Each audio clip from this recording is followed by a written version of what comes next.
China launches a sudden and coordinated attack on Taiwan. At the exact same moment, Russia invades NATO. 2 wars, 2 oceans, 1 American military. Pentagon war games show the United States loses both. This is the scenario that keeps every US general awake at night, and according to classified Rand Corporation analysis, it's not just possible, it's Beijing and Moscow's actual strategy. America has 11 aircraft carriers. Europe needs 6 to stop Russia. The Pacific needs 6 to stop China.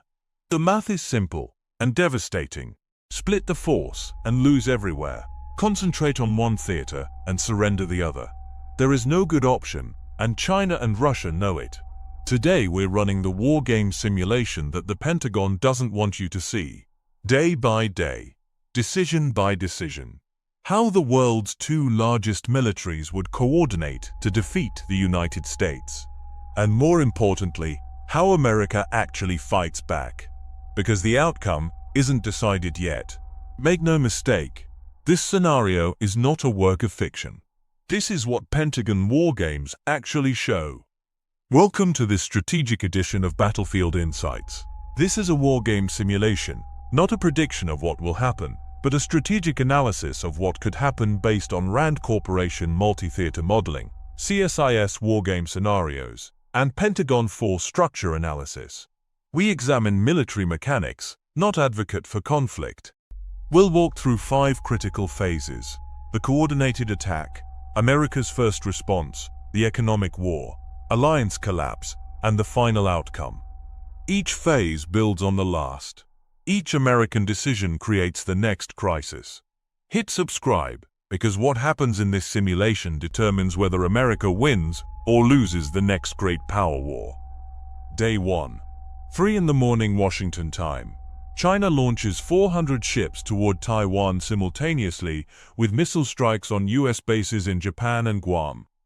At the exact same moment, and this coordination is key, Russia fires Iskander missiles at NATO radar installations in Poland and Romania. 2 attacks, 2 oceans, 1 minute apart. This is not coincidence. This is the plan. The coordination is the weapon, not the missiles, the timing. Because now the Pentagon faces a decision that has no good answer. Send carriers to the Pacific to defend Taiwan, and Europe is exposed to Russian ground forces. Activate NATO and send carriers to Europe, and Taiwan falls within 72 hours. The United States cannot be strong everywhere simultaneously. China and Russia spent 10 years designing this problem. Here's the specific numbers that haunt Pentagon planners. America has 11 carrier strike groups. A credible Taiwan defense requires 6 carriers in the Pacific. A credible NATO response requires 6 carriers in the Atlantic and Mediterranean. 6 plus 6 equals 12. America has 11. That missing carrier represents the gap between winning and losing. China knows this number. Russia knows this number. Do you think that's an accident? Day 3. Taiwan's president makes an emergency broadcast asking where American forces are. Answer: still 4 days away. NATO invokes Article 5. An attack on one is an attack on all. But Article 5 doesn't specify how to respond or how fast. Germany calls for diplomacy first. Poland demands immediate military action. The alliance is already fracturing before a single American soldier moves. And China's landing craft are already approaching Taiwan's beaches. Day 3. The Pentagon makes the decision. Taiwan gets priority, 6 carriers, full Pacific deployment. Europe gets 5 carriers and NATO ground forces. It's not enough in either theater, but it's the best available option. And America's first move is invisible. B-2 and B-21 stealth bombers. Aircraft that Chinese and Russian radar literally cannot see. Launch from Diego Garcia and Guam. Targets: Chinese naval command ships, Russian artillery positions. The strike arrives before either country knows it's coming. But America's most powerful weapon isn't deployed yet. 40 Ohio-class submarines, each carrying 192 nuclear warheads, are already positioned globally. Beijing and Moscow know those submarines are there. They know they can't find them. And they know that one wrong escalation, one nuclear weapon used, triggers submarine launch. This nuclear shadow restrains both Russia and China from their most extreme options. It's the reason this war stays conventional, at least for now. By day 5, two completely different wars are being fought simultaneously. In the Pacific, U.S. air power is working. F-35s are establishing air superiority over Taiwan. Chinese landing ships are being sunk by submarines, and China's invasion is slowing. America is winning the air-sea battle. But in Europe, it's a different story entirely. Russia's ground forces, 200,000 troops with artillery, are fighting the kind of war America hasn't prepared for. A grinding, attritional land battle, where technology matters less than numbers. And Russia has the numbers. Day 5. America deploys its economic weapon. The U.S. Treasury freezes China's $3 trillion in foreign reserves held in Western banks. Overnight, instantly, Chinese banks cannot access international payments. Chinese companies cannot pay foreign suppliers. China's export economy, worth $3.60 trillion annually, begins seizing up. It's the financial equivalent of a nuclear weapon, and China has an economic weapon aimed right back at America. Day 7. China reveals its most powerful non-military weapon.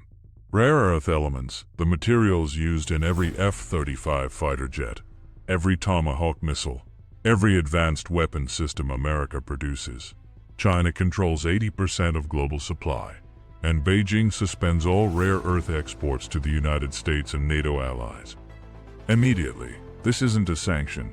It's a surgical strike on America's ability to manufacture weapons. And it works on a delay. American stockpiles last months, not years. The economic impact hits American civilians first. Gas prices reach $18 per gallon. As oil markets panic, the Dow Jones falls 40%, wiping out $12 trillion in American retirement savings. Grocery store shelves empty as supply chains collapse. Factories shut down without affordable energy or Chinese components. And Congress starts asking the question that always ends American wars. Is this worth it? The home front is cracking. But here's the strategic genius of Beijing's plan. China doesn't just cut off rare earths to America. It offers them exclusively to its allies: Russia, Iran, North Korea, and neutral countries willing to leave the U.S. coalition. Suddenly, economic survival becomes a reason to abandon America. Countries that were neutral start calculating: stay with the United States and face economic ruin, or accept China's offer and stay out of the war. It's not military conquest. It's economic seduction. And it's working. Day 10. The NATO alliance begins showing fractures. Hungary announces neutrality, citing economic damage from Russian energy cutoffs. Turkey blocks the Bosphorus Strait to U.S. naval resupply ships, technically legal, practically devastating. France calls for immediate ceasefire negotiations. And Germany, facing the coldest winter in decades without Russian gas, begins internal political collapse. The United States isn't just fighting China and Russia, it's fighting to keep its own alliance together. 2 weeks in, the battle lines are drawn, but the economic graphs are all red. There is no end in sight. Day 14. The NATO alliance that defeated the Soviet Union, that defended Europe for 75 years, is showing cracks that could become fractures. 8 NATO members have reduced their military commitments, citing economic damage. The UN Security Council is paralyzed. Russia and China veto every resolution. And now North Korea, watching China succeed, begins mobilizing troops on the South Korean border. America now faces pressure on 4 fronts: Taiwan, Europe, Korea, and its own economy. Day 17. Russia issues the statement every American president fears most: an official Kremlin declaration that any attack on Russian territory will receive, quote, a response with all available means. Every military analyst worldwide translates this the same way. Nuclear weapons are now on the table. The United States moves to DEFCON 3, the highest peacetime alert level. The last time America was at DEFCON 3 was September 11th, 2001. Before that, the Cuban Missile Crisis. We are now in that company. But here's what the nuclear threat actually does. Paradoxically, it creates the path to ending the war. Because nuclear weapons work differently than conventional ones. They don't just threaten destruction, they threaten mutual destruction. America's 40 submarines contain enough warheads to destroy every Chinese and Russian city simultaneously. Beijing and Moscow know this. Washington knows this. And suddenly, everyone has the same interest: finding an exit before the nuclear threshold is crossed. The back-channel phone calls begin. Quietly. Secretly. Because no leader can publicly admit they're negotiating while their troops are still fighting. Day 21. Battle lines, largely unchanged. Economic damage, catastrophic everywhere. Casualties, 50,000 plus combined military. 3 weeks. The question changes. Day 30. The ceasefire negotiations, which began secretly 2 weeks ago, produce a public agreement. The fighting stops, not because anyone won decisively, but because everyone is losing too much to continue. The final count: 12,000 American service members killed, 35,000 Chinese, 28,000 Russian, 45,000 allied nation soldiers.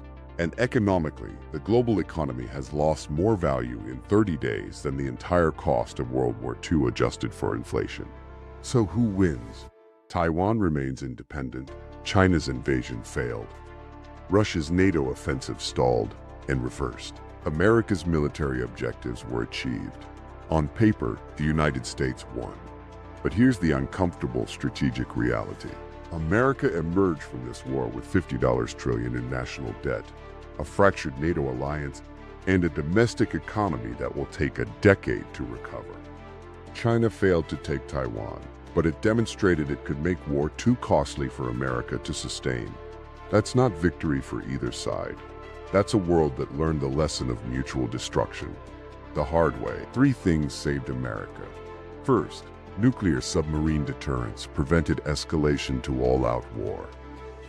Second, stealth air power, the B-21 and F-35, achieved air superiority in both theaters. Third, the economic weapon, freezing Chinese reserves, gave Beijing a reason to negotiate before the military situation became catastrophic. But 3 things almost lost it. The two-front math, 11 carriers against a 12-carrier problem. The rare earth dependency, America's weapons require Chinese materials. And alliance fractures, when economic pain spread to NATO members, political will began collapsing. The lesson isn't that America is unbeatable. The lesson is that beating America requires paying a price that destroys you too. That's not security.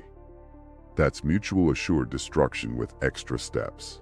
The most important lesson from this simulation isn't about who wins. It's about the gap between the cost of war and the cost of prevention. Everything in this simulation, the carrier shortage, the rare earth dependency, the alliance economic fragility, was known before the first shot was fired. These weren't surprises. They were documented vulnerabilities in public RAND Corporation reports, in congressional testimony, in think tank analysis that anyone could read. The war in our simulation happened not because the warnings didn't exist, but because they weren't acted on. The Cold War lasted 45 years without a direct conflict between superpowers.